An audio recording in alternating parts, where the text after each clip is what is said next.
Gates of Imagination presents The Camel's Back by F. Scott Fitzgerald. Read by Billy Dixon. Chapter 1. The glazed eye of the tired reader resting for a second on the above title will presume it to be merely metaphorical. Stories about the cup and the lip and the bad penny and the new broom rarely have anything to do with cups or lips or pennies or brooms. This story is the exception. It has to do with a material, visible, and large-as-life camel's back. Starting from the neck, we shall work toward the tail. I want you to meet Mr. Perry Parkhurst, 28 years old, lawyer, native of Toledo. Perry has nice teeth, a Harvard diploma, parts his hair in the middle. You have met him before, in Cleveland, Portland, St. Paul, Indianapolis, Kansas City, and so forth. Baker Brothers, New York, pause on their semi-annual trip through the West to clothe him. Montmorency and Company dispatch a young man post-haste every 3 months to see that he has the correct number of little punctures on his shoes. He has a domestic roadster now, will have a French roadster if he lives long enough, and doubtless a Chinese tank if it comes into fashion. He looks like the advertisement of the young man rubbing his sunset-colored chest with liniment and goes east every other year to his class reunion. I want you to meet his love. Her name is Betty Medill, and she would take well in the movies. Her father gives her $300 a month to dress on, and she has tawny eyes and hair and feather fans of 5 colors. I shall also introduce her father, Cyrus Medill. Though he is to all appearances flesh and blood, he is, strange to say, commonly known in Toledo as the Aluminum Man. But when he sits in his club window with 2 or 3 Iron Men and the White Pine Man and the Brass Man, they look very much as you and I do, only more so, if you know what I mean. Now, during the Christmas holidays of 1919, there took place in Toledo, counting only the people with the italicized, the 41 dinner parties, 16 dances, 6 luncheons, male and female, 12 teas, 4 stag dinners, 2 weddings, and 13 bridge parties. It was the cumulative effect of all this that moved Perry Parkhurst on the 29th day of December to a decision. This Medill girl would marry him, and she wouldn't marry him. She was having such a good time that she hated to take such a definite step. Meanwhile, their secret engagement had got so long that it seemed as if any day it might break off of its own weight. A little man named Warburton, who knew it all, persuaded Perry to Superman her, to get a marriage license and go up to the Medill house and tell her she'd have to marry him at once or call it off forever.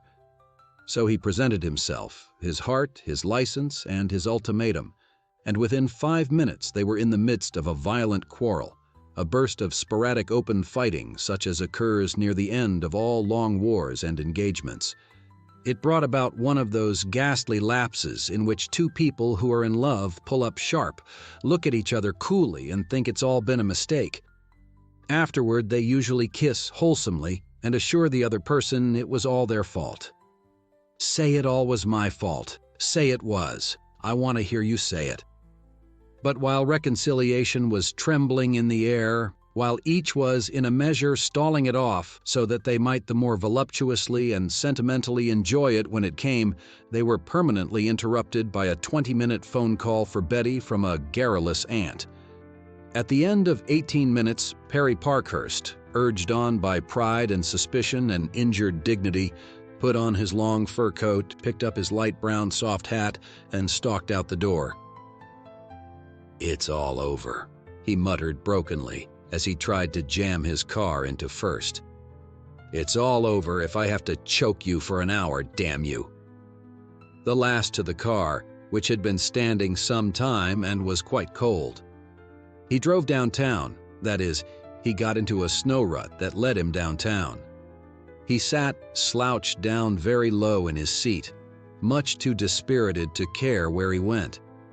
In front of the Clarendon Hotel, he was hailed from the sidewalk by a bad man named Bailey, who had big teeth and lived at the hotel and had never been in love.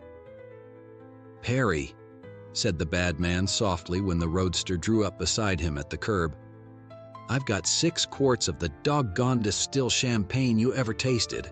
A third of it's yours, Perry, if you'll come upstairs and help Martin Macy and me drink it." "Bailey," said Perry tensely, "I'll drink your champagne. I'll drink every drop of it. I don't care if it kills me." "Shut up, you nut," said the bad man gently. "They don't put wood alcohol in champagne. This is the stuff that proves the world is more than 6,000 years old. It's so ancient that the cork is petrified. You have to pull it with a stone drill." "Take me upstairs," said Perry moodily. "If that cork sees my heart, it'll fall out from pure mortification."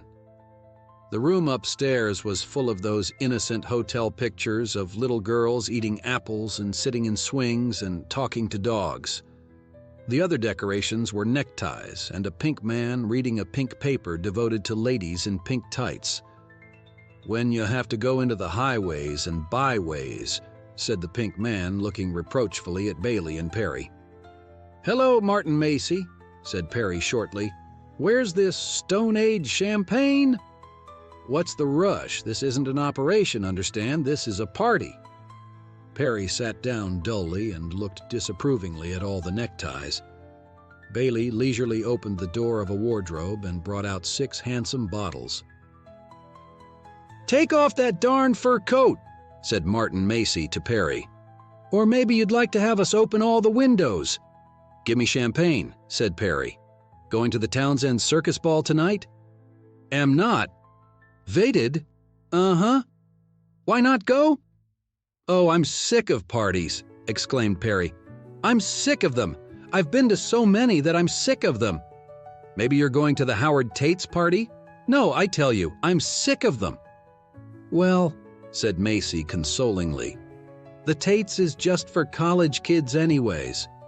"I tell you, I thought you'd be going to one of them anyways. I see by the papers you haven't missed a one this Christmas." Grunted Perry morosely. He would never go to any more parties. Classical phrases played in his mind. That side of his life was closed. Closed. Now, when a man says closed like that, you can be pretty sure that some woman has double-closed him, so to speak. Perry was also thinking that other classical thought about how cowardly suicide is. A noble thought, that one, warm and inspiring. Think of all the fine men we should lose if suicide were not so cowardly. An hour later was 6 o'clock, and Perry had lost all resemblance to the young man in the liniment advertisement. He looked like a rough draft for a riotous cartoon. They were singing an impromptu song of Bailey's improvisation. One Lump Perry, the parlor snake, famous through the city for the way he drinks his tea, plays with it, toys with it, makes no noise with it, balanced on a napkin on his well-trained knee. "Trouble is," said Perry, who had just banged his hair with Bailey's comb and was tying an orange tie round it to get the effect of Julius Caesar, "that you fellas can't sing worth a damn. Soon as I leave the air and start singing tenor, you start singing tenor too." "I'm a natural tenor," said Macy gravely. "Voice lacks cultivation, that's all. Got a natural voice, my aunt used to say. Naturally good singer." Singers, all good singers," remarked Bailey, who was at the telephone. "No, not the cabaret. I want night egg. I mean some doggone clerk that's got food. I want—" "Julius Caesar," announced Perry, turning around from the mirror. "Man of iron will and stern determination." "Shut up," yelled Bailey. "Say, is Mr. Bailey sending up an enormous supper? Use your own judgment, right away." He connected the receiver and the hook with some difficulty, and then, with his lips closed and an expression of solemn intensity in his eyes, went to the lower drawer of his dresser and pulled it open. "Look it," he commanded. In his hands he held a truncated garment of pink gingham. "Pants," he exclaimed gravely. "Look it." This was a pink blouse, a red tie, and a Buster Brown collar. "Look it," he repeated. "Costume for the Townsends' circus ball. I'm little boy carries water for the elephants." Perry was impressed in spite of himself. "I'm going to be Julius Caesar," he announced after a moment of concentration. "Thought you weren't going," said Macy. "Me? Sure I'm going. Never miss a party. Good for the nerves, like celery." "Caesar," scoffed Bailey. "Can't be Caesar. He is not about a circus. Caesar's Shakespeare. Go as a clown." Perry shook his head. "Nope, Caesar." "Caesar? Sure, chariot." Light dawned on Bailey. "That's right, good idea." Perry looked round the room searchingly. "You lend me a bathrobe and this tie," he said finally. Bailey considered. "No good." "Sure, that's all I need. Caesar was a savage. They can't kick if I come as Caesar, if he was a savage." "No," said Bailey, shaking his head slowly. "Get a costume over at a costumer's, over at Nolak's. Closed up. Find out." After a puzzling 5 minutes at the phone, a small, weary voice managed to convince Perry that it was Mr. Nolak speaking and that they would remain open until 8 because of the Townsends' ball. Thus assured, Perry ate a great amount of filet mignon and drank his third of the last bottle of champagne. At 8:15, the man in the tall hat who stands in front of the Clarendon found him trying to start his roadster. "Froze up," said Perry wisely. "The cold froze it. The cold air." "Froze, eh?" "Yes, cold air froze it." "Can't start it?" "Nope. Let it stand here till summer. One of those hot old August days will thaw it out all right." "Go and let it stand?" "Sure. Let her stand. Take a hot thief to steal it. Give me a taxi." The man in the tall hat summoned a taxi. "Where to, mister?" "Go to Nolak's, costume fella." Chapter 2. Mrs. Nolak was short and ineffectual looking, and on the cessation of the World War had belonged for a while to one of the new nationalities. Owing to unsettled European conditions, she had never since been quite sure what she was. The shop in which she and her husband performed their daily stint was dim and ghostly, and peopled with suits of armor and Chinese mandarins, and enormous papier-mâché birds suspended from the ceiling. In a vague background, many rows of masks glared eyelessly at the visitor, and there were glass cases full of crowns and scepters and jewels and enormous stomachers and paints and crepe hair and wigs of all colors. When Perry ambled into the shop, Mrs. Nolak was folding up the last troubles of a strenuous day, so she thought, in a drawer full of pink silk stockings. "Something for you?" she queried pessimistically. "Want costume of Julius Caesar, the charioteer."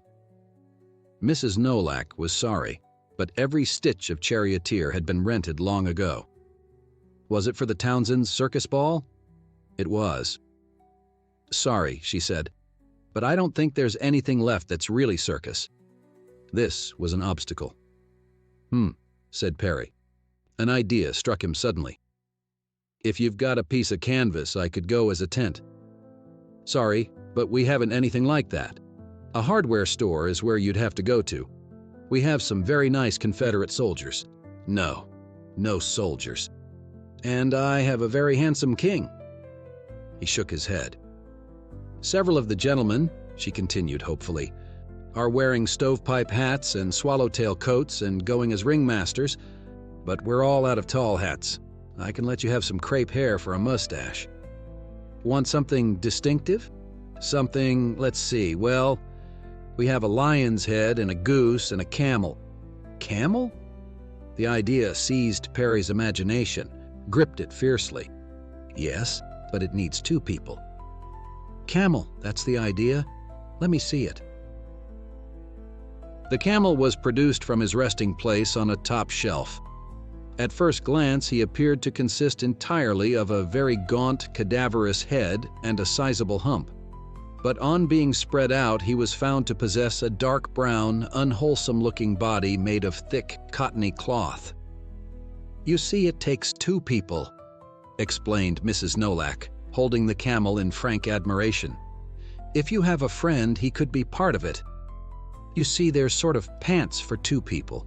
One pair is for the fellow in front, and the other pair for the fellow in back. The fellow in front does the looking out through these here eyes, and the fellow in back, he's just got to stoop over and follow the front fellow round." "Put it on," commanded Perry. Obediently, Mrs. Nolak put her tabby cat face inside the camel's head and turned it from side to side ferociously. Perry was fascinated. "What noise does a camel make?" "What?" asked Mrs. Nolak, as her face emerged, somewhat smudgy. "Oh, what noise? Why, he sort of brays. Let me see it in a mirror." Before a wide mirror, Perry tried on the head and turned from side to side appraisingly. In the dim light, the effect was distinctly pleasing. The camel's face was a study in pessimism, decorated with numerous abrasions, and it must be admitted that his coat was in that state of general negligence peculiar to camels. In fact, he needed to be cleaned and pressed. But distinctive he certainly was. He was majestic. He would have attracted attention in any gathering, if only by his melancholy cast of feature and the look of hunger lurking round his shadowy eyes. "You see, you have to have two people," said Mrs. Nolak again. Perry tentatively gathered up the body and legs and wrapped them about him, tying the hind legs as a girdle round his waist. The effect on the whole was bad. It was even irreverent, like one of those medieval pictures of a monk changed into a beast by the ministrations of Satan. At the very best, the ensemble resembled a humpbacked cow sitting on her haunches among blankets. "Don't look like anything at all," objected Perry gloomily. "No," said Mrs. Nolak. "You see, you got to have two people." A solution flashed upon Perry. "You got a date tonight?" "Oh, I couldn't possibly—" "Oh, come on," said Perry encouragingly. "Sure you can. Here, be a good sport and climb into these hind legs." With difficulty, he located them and extended their yawning depths ingratiatingly. But Mrs. Nolak seemed loath. She backed perversely away. "Oh, no. Come on. You can be the front if you want to, or we'll flip a coin. Make it worth your while." Mrs. Nolak set her lips firmly together. "Now you just stop," she said with no coyness implied. "None of the gentlemen ever acted up this way before. My husband—" "You got a husband?" demanded Perry. "Where is he?" "He's home." "What's his telephone number?" After considerable parley, he obtained the telephone number pertaining to the Nolak Penates and got into communication with that small, weary voice he had heard once before that day. But Mr. Nolak, though taken off his guard and somewhat confused by Perry's brilliant flow of logic, stuck staunchly to his point. He refused firmly but with dignity to help out Mr. Parkhurst in the capacity of a back part of a camel. Having rung off, or rather having been rung off on, Perry sat down on a three-legged stool to think it over. He named over to himself those friends on whom he might call, and then his mind paused as Betty Medill's name hazily and sorrowfully occurred to him. He had a sentimental thought. He would ask her. Their love affair was over, but she could not refuse this last request. Surely it was not much to ask, to help him keep up his end of social obligation for one short night. And if she insisted, she could be the front part of the camel and he would go as the back. His magnanimity pleased him.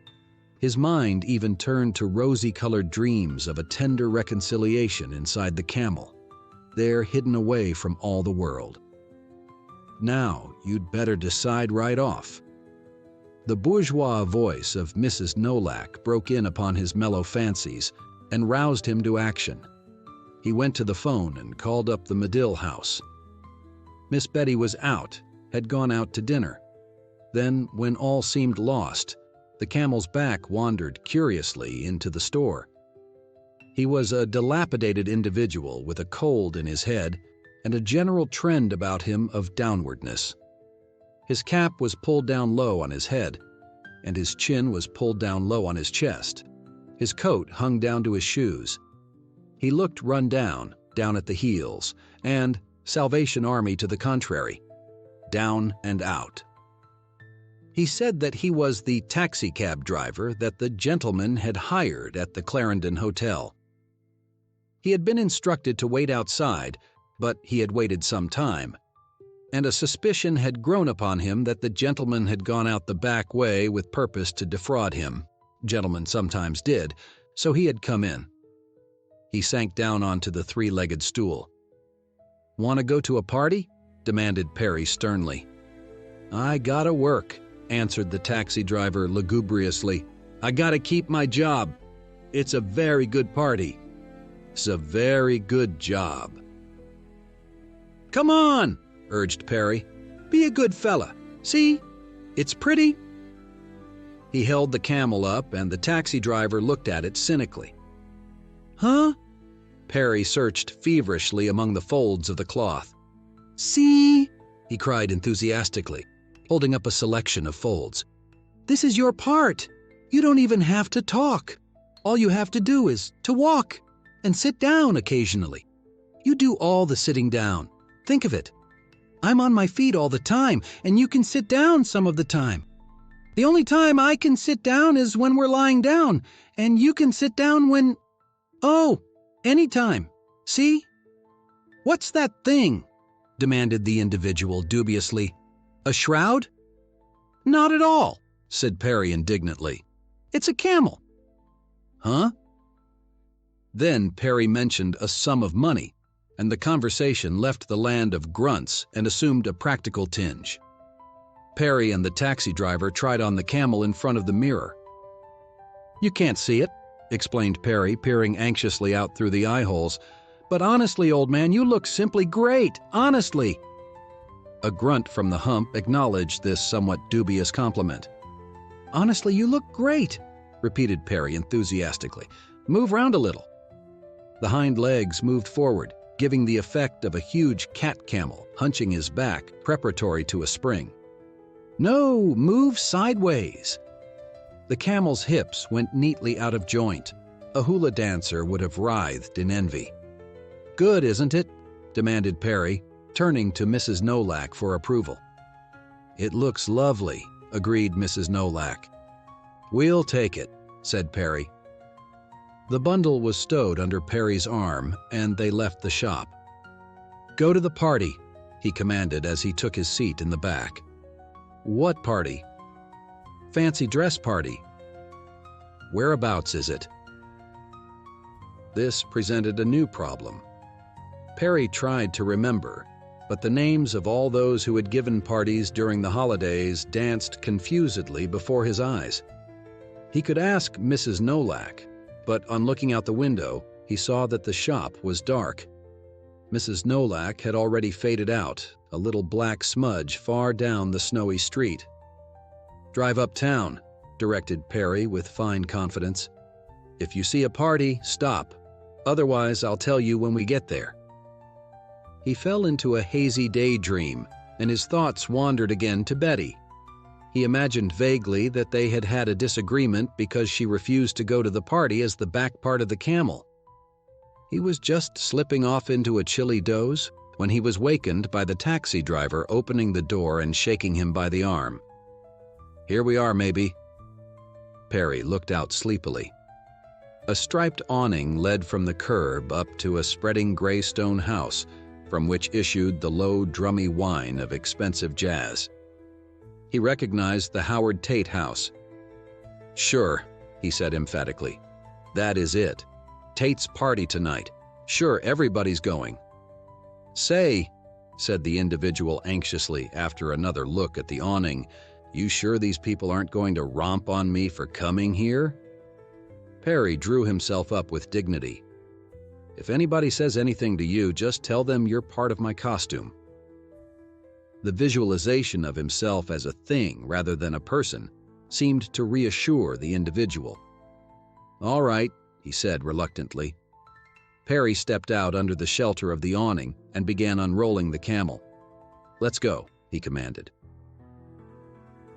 Several minutes later, a melancholy, hungry-looking camel, emitting clouds of smoke from his mouth and from the tip of his noble hump, might have been seen crossing the threshold of the Howard Tate residence, passing a startled footman without so much as a snort, and heading directly for the main stairs that led up to the ballroom. The beast walked with a peculiar gait, which varied between an uncertain lockstep and a stampede, but can best be described by the word halting. The camel had a halting gait, and as he walked he alternately elongated and contracted like a gigantic concertina. Chapter 3. The Howard Tates are, as everyone who lives in Toledo knows, the most formidable people in town.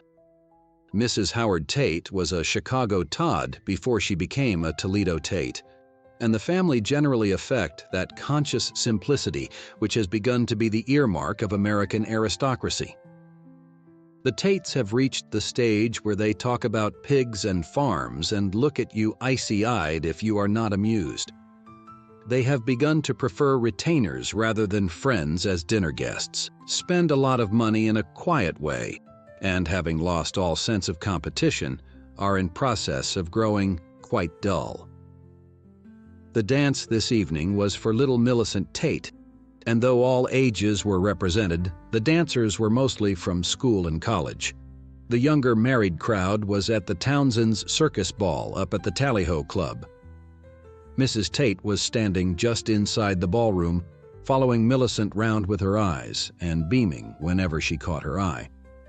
Beside her were two middle-aged sycophants who were saying what a perfectly exquisite child Millicent was.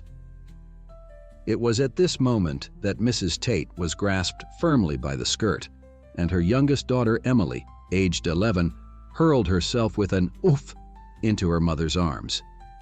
"Why, Emily, what's the trouble?"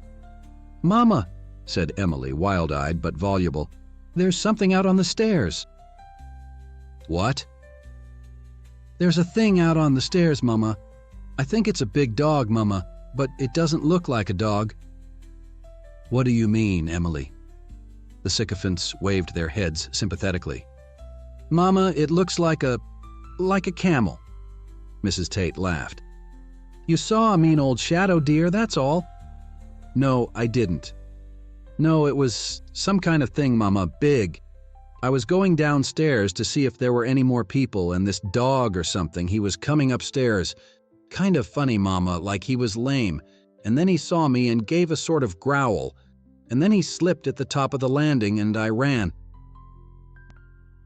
Mrs. Tate's laugh faded. "The child must have seen something," she said. The sycophants agreed that the child must have seen something, and suddenly all three women took an instinctive step away from the door as the sounds of muffled steps were audible just outside. And then three startled gasps rang out as a dark brown form rounded the corner, and they saw what was apparently a huge beast looking down at them hungrily. "Oof!" cried Mrs. Tate. "Oh!" cried the ladies in a chorus. The camel suddenly humped his back, and the gasps turned to shrieks. "Oh, look!" "What is it?" The dancing stopped, but the dancers hurrying over got quite a different impression of the invader. In fact, the young people immediately suspected that it was a stunt, a hired entertainer come to amuse the party. The boys in long trousers looked at it rather disdainfully and sauntered over with their hands in their pockets, feeling that their intelligence was being insulted.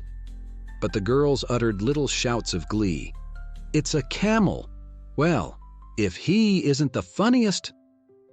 The camel stood there uncertainly, swaying slightly from side to side, and seeming to take in the room in a careful, appraising glance.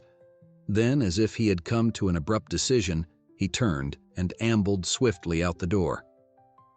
Mr. Howard Tate had just come out of the library on the lower floor, and was standing chatting with a young man in the hall. Suddenly they heard the noise of shouting upstairs, and almost immediately a succession of bumping sounds, followed by the precipitous appearance at the foot of the stairway of a large brown beast that seemed to be going somewhere in a great hurry. "Now what the devil?" said Mr. Tate, starting. The beast picked itself up, not without dignity and affecting an air of extreme nonchalance, as if he had just remembered an important engagement, started at a mixed gait toward the front door. In fact, his front legs began casually to run. "See here now," said Mr. Tate sternly. "Here, grab it, Butterfield. Grab it."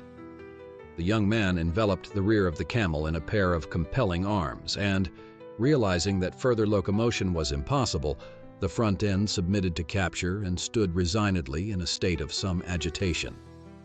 By this time, a flood of young people was pouring downstairs, and Mr. Tate, suspecting everything from an ingenious burglar to an escaped lunatic, gave crisp directions to the young man. "Hold him, lead him in here. We'll soon see." The camel consented to be led into the library, and Mr. Tate, after locking the door, took a revolver from a table drawer and instructed the young man to take the thing's head off. Then he gasped and returned the revolver to its hiding place. "Well, Perry Parkhurst," he exclaimed in amazement. "Got the wrong party, Mr. Tate," said Perry sheepishly. "Hope I didn't scare you." "Well, you gave us a thrill, Perry." Realization dawned on him. "You're bound for the Townsend's circus ball. That's the general idea. Let me introduce Mr. Butterfield, Mr. Parkhurst." Then turning to Perry, "Butterfield is staying with us for a few days." "I got a little mixed up," mumbled Perry. "I'm very sorry." "Perfectly all right. Most natural mistake in the world. I've got a clown rig and I'm going down there myself after a while." He turned to Butterfield. "Better change your mind and come down with us." The young man demurred. He was going to bed. "Have a drink, Perry?" suggested Mr. Tate. "Thanks, I will." "And say," continued Tate quickly, "I'd forgotten all about your friend here." He indicated the rear part of the camel. "I didn't mean to seem discourteous. Is it anyone I know? Bring him out." "It's not a friend," explained Perry hurriedly. "I just rented him." "Does he drink?" "Do you?" demanded Perry, twisting himself tortuously round. There was a faint sound of assent. "Sure he does," said Mr. Tate heartily. "A really efficient camel ought to be able to drink enough so it would last him 3 days." "Tell you," said Perry anxiously, "he isn't exactly dressed up enough to come out. If you give me the bottle, I can hand it back to him and he can take his inside." From under the cloth was audible the enthusiastic smacking sound inspired by this suggestion. When a butler had appeared with bottles, glasses, and siphon, one of the bottles was handed back. Thereafter, the silent partner could be heard imbibing long potations at frequent intervals. Thus passed a benign hour. At 10 o'clock, Mr. Tate decided that they had better be starting. He donned his clown's costume. Perry replaced the camel's head, and side by side they traversed on foot the single block between the Tate House and the Tally-Ho Club. The circus ball was in full swing. A great tent fly had been put up inside the ballroom, and round the walls had been built rows of booths representing the various attractions of a circus sideshow, but these were now vacated, and over the floor swarmed a shouting, laughing medley of youth and color. Downs, bearded ladies, acrobats, bareback riders, ringmasters, tattooed men, and charioteers. The Townsends had determined to assure their party of success, so a great quantity of liquor had been surreptitiously brought over from their house and was now flowing freely. A green ribbon ran along the wall completely round the ballroom, with pointing arrows alongside and signs which instructed the uninitiated to follow the green line. The green line led down to the bar where waited pure punch and wicked punch and plain dark green bottles. On the wall above the bar was another arrow. red and very wavy, and under it the slogan, "Now follow this." But even amid the luxury of costume and high spirits represented there, the entrance of the camel created something of a stir, and Perry was immediately surrounded by a curious, laughing crowd attempting to penetrate the identity of this beast that stood by the wide doorway eyeing the dancers with his hungry, melancholy gaze. And then Perry saw Betty standing in front of a booth, talking to a comic policeman. She was dressed in the costume of an Egyptian snake charmer. Her tawny hair was braided and drawn through brass rings, the effect crowned with a glittering oriental tiara.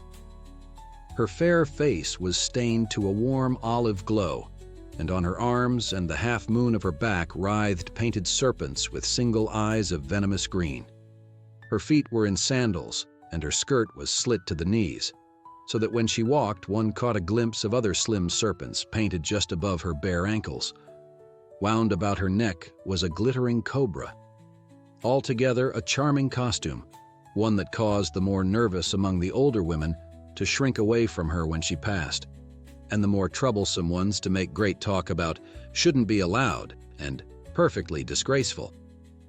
But Perry, peering through the uncertain eyes of the camel, saw only her face, radiant, animated, and glowing with excitement, and her arms and shoulders, whose mobile, expressive gestures made her always the outstanding figure in any group.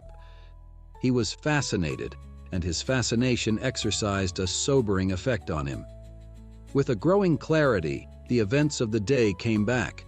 Rage rose within him, and with a half-formed intention of taking her away from the crowd, he started toward her. Or rather, he elongated slightly, for he had neglected to issue the preparatory command necessary to locomotion. But at this point, fickle Kismet, who for a day had played with him bitterly and sardonically, decided to reward him in full for the amusement he had afforded her. Kismet turned the tawny eyes of the snake charmer to the camel. Kismet led her to lean toward the man beside her and say, "Who's that? That Camel?" "Darned if I know." But a little man named Warburton, who knew it all, found it necessary to hazard an opinion. "It came in with Mr. Tate. I think part of it's probably Warren Butterfield, the architect from New York who's visiting the Tates." Something stirred in Betty Medill, that age-old interest of the provincial girl in the visiting man. "Oh," she said casually after a slight pause. At the end of the next dance, Betty and her partner finished up within a few feet of the camel.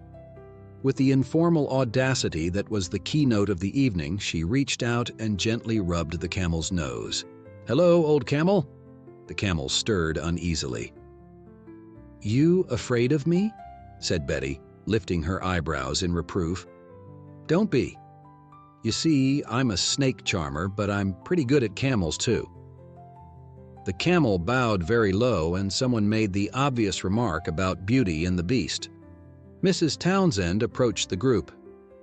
"Well, Mr. Butterfield," she said helpfully, "I wouldn't have recognized you." Perry bowed again and smiled gleefully behind his mask. "And who is this with you?" she inquired. "Oh," said Perry, his voice muffled by the thick cloth and quite unrecognizable. "He isn't a fellow, Mrs. Townsend. He's just part of my costume." Mrs. Townsend laughed and moved away. Perry turned again to Betty. "So," he thought, "this is how much she cares. On the very day of our final rupture, she starts a flirtation with another man, an absolute stranger." On an impulse, he gave her a soft nudge with his shoulder and waved his head suggestively toward the hall, making it clear that he desired her to leave her partner and accompany him. "Bye-bye, Russ," she called to her partner. "This old camel's got me. Where are we going, Prince of Beasts?" The noble animal made no rejoinder, but stalked gravely along in the direction of a secluded nook on the side stairs. There she seated herself, and the camel, After some seconds of confusion, which included gruff orders and sounds of a heated dispute going on in his interior, placed himself beside her, his hind legs stretching out uncomfortably across 2 steps. "Well, old egg," said Betty cheerfully, "how do you like our happy party?" The old egg indicated that he liked it by rolling his head ecstatically and executing a gleeful kick with his hooves. "This is the first time that I ever had a tete-a-tete with a man's valet round." She pointed to the hind legs. "Or whatever that is." "Oh," mumbled Perry. "He's deaf and blind." "I should think you'd feel rather handicapped. You can't very well toddle, even if you want to." The camel hung his head lugubriously. "I wish you'd say something," continued Betty sweetly. "Say you like me, Camel. Say you think I'm beautiful. Say you'd like to belong to a pretty snake charmer." The camel would. "Will you dance with me, Camel?" The camel would try. Betty devoted half an hour to the camel. She devoted at least half an hour to all visiting men. It was usually sufficient. When she approached a new man, the current debutantes were accustomed to scatter right and left like a close column deploying before a machine gun. And so to Perry, Parkhurst was awarded the unique privilege of seeing his love as others saw her. He was flirted with violently. Chapter 4. This paradise of frail foundation was broken into by the sounds of a general ingress to the ballroom. The cotillion was beginning. Betty and the camel joined the crowd, her brown hand resting lightly on his shoulder, defiantly symbolizing her complete adoption of him. When they entered, the couples were already seating themselves at tables round the walls, and Mrs. Townsend, resplendent as a superb bareback rider with rather 2 rotund calves, was standing in the center with the ringmaster in charge of arrangements. At a signal to the band, everyone rose and began to dance. "Isn't it just slick?" sighed Betty. "Do you think you can possibly dance?" Perry nodded enthusiastically. He felt suddenly exuberant. After all, he was here incognito talking to his love. He could wink patronizingly at the world. So Perry danced the cotillion. I say danced, but that is stretching the word far beyond the wildest dreams of the jazziest terpsichorean. He suffered his partner to put her hands on his helpless shoulders and pull him here and there over the floor, while he hung his huge head docilely over her shoulder and made futile dummy motions with his feet. His hind legs danced in a manner all their own, chiefly by hopping first on one foot and then on the other. Never being sure whether dancing was going on or not, the hind legs played safe by going through a series of steps whenever the music started playing. So the spectacle was frequently presented of the front part of the camel standing at ease and the rear keeping up a constant energetic motion, calculated to rouse a sympathetic perspiration in any soft-hearted observer. He was frequently favored. He danced first with a tall lady covered with straw who announced jovially that she was a bale of hay and coyly begged him not to eat her. "I'd like to. You're so sweet," said the camel gallantly. Each time the ringmaster shouted his call of "Men up!" he lumbered ferociously for Betty with the cardboard wienerwurst or the photograph of the bearded lady or whatever the favor chanced to be. Sometimes he reached her first, but usually his rushes were unsuccessful and resulted in intense interior arguments. "For heaven's sake," Perry would snarl fiercely between his clenched teeth. "Get a little pep. I could have gotten her that time if you'd picked your feet up. Well, give me a little warning." "I did, darn you. I can't see a doggone thing in here. All you have to do is follow me. It's just like dragging a load of sand round to walk with you. Maybe you want to try back here." "You shut up. If these people found you in this room, they'd give you the worst beating you ever had. They'd take your taxi license away from you." Perry surprised himself by the ease with which he made this monstrous threat, but it seemed to have a soporific influence on his companion, for he gave out an aguan and subsided into abashed silence. The ringmaster mounted to the top of the piano and waved his hand for silence. "Prizes," he cried. "Gather round." "Yeah, prizes." Self-consciously, the circle swayed forward. The rather pretty girl who had mustered the nerve to come as a bearded lady trembled with excitement, thinking to be rewarded for an evening's hideousness.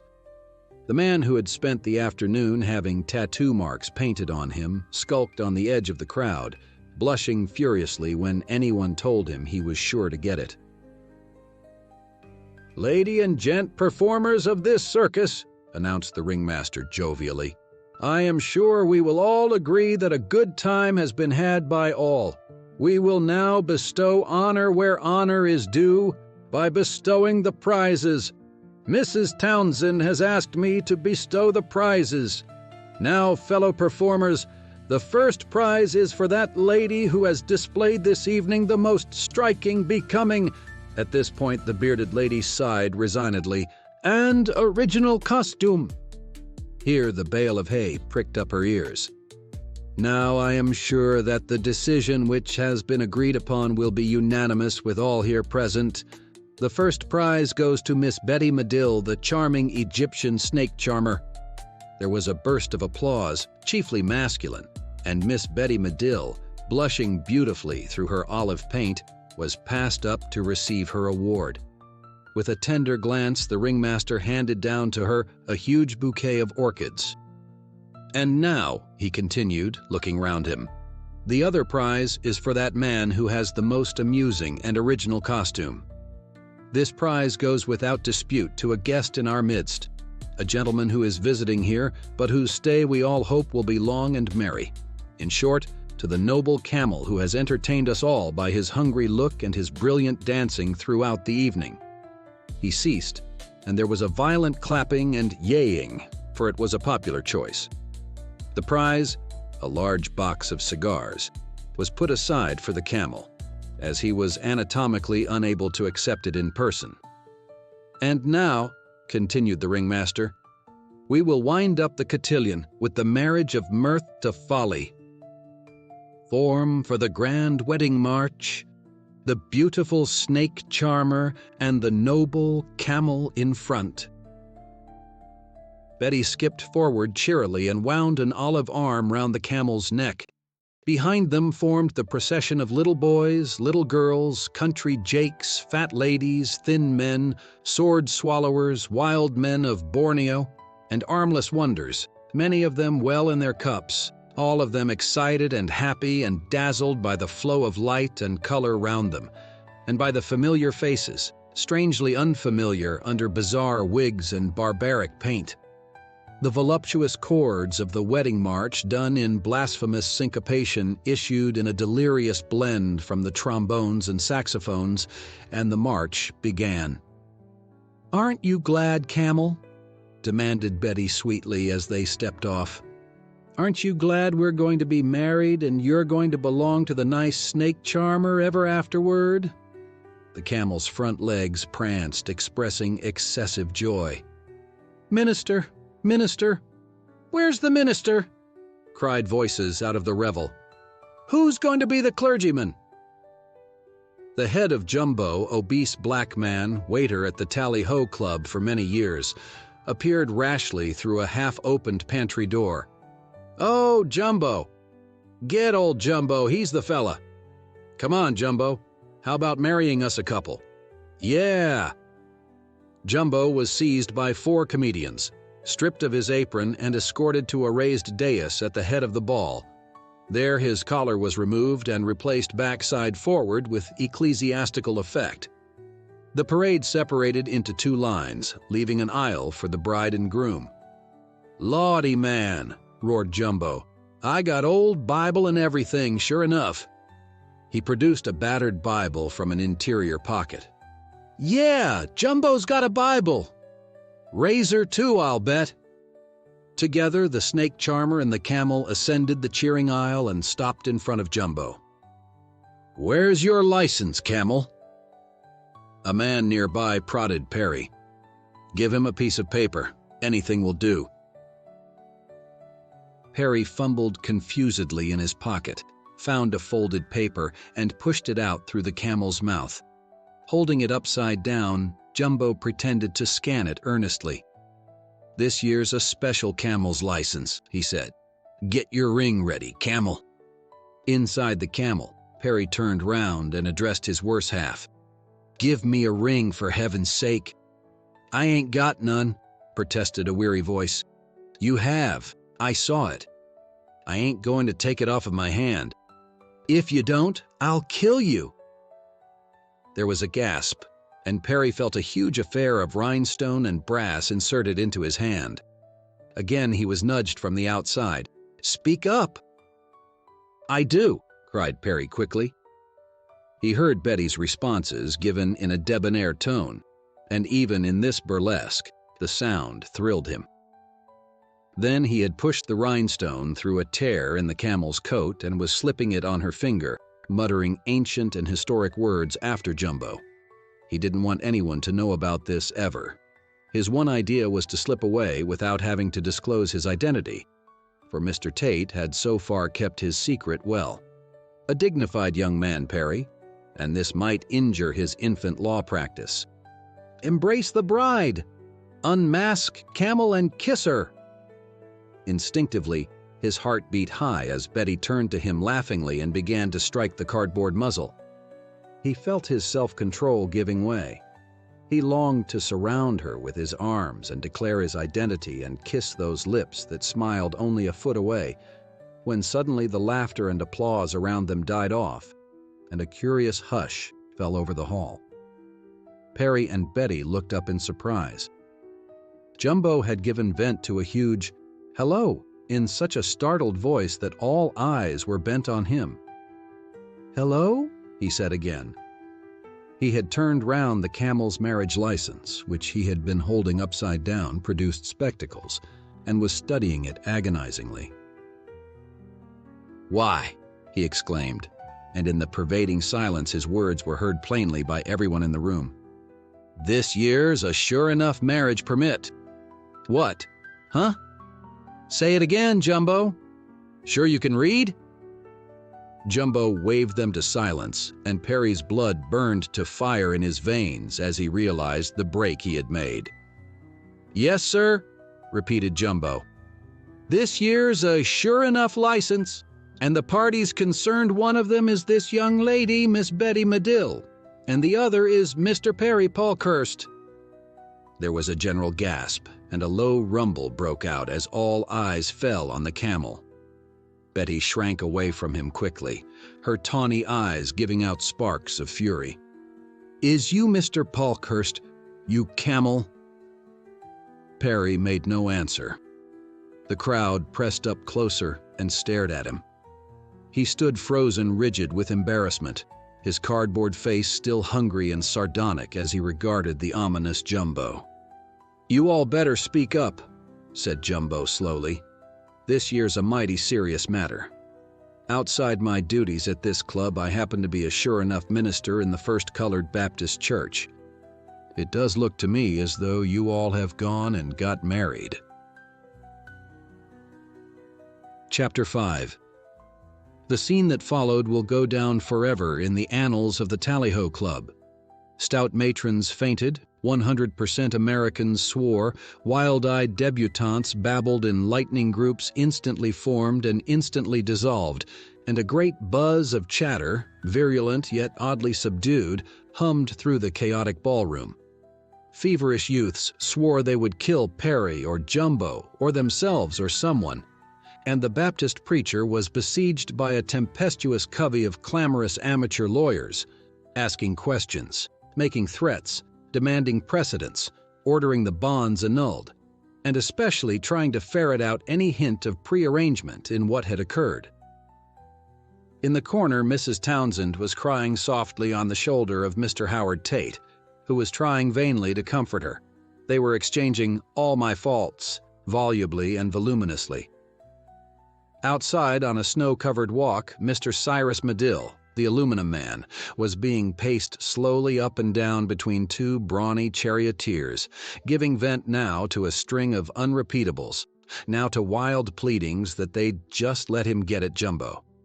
He was facetiously attired for the evening as a wild man of Borneo, and the most exacting stage manager would have acknowledged any improvement in casting the part to be quite impossible. Meanwhile, the two principals held the real center of the stage.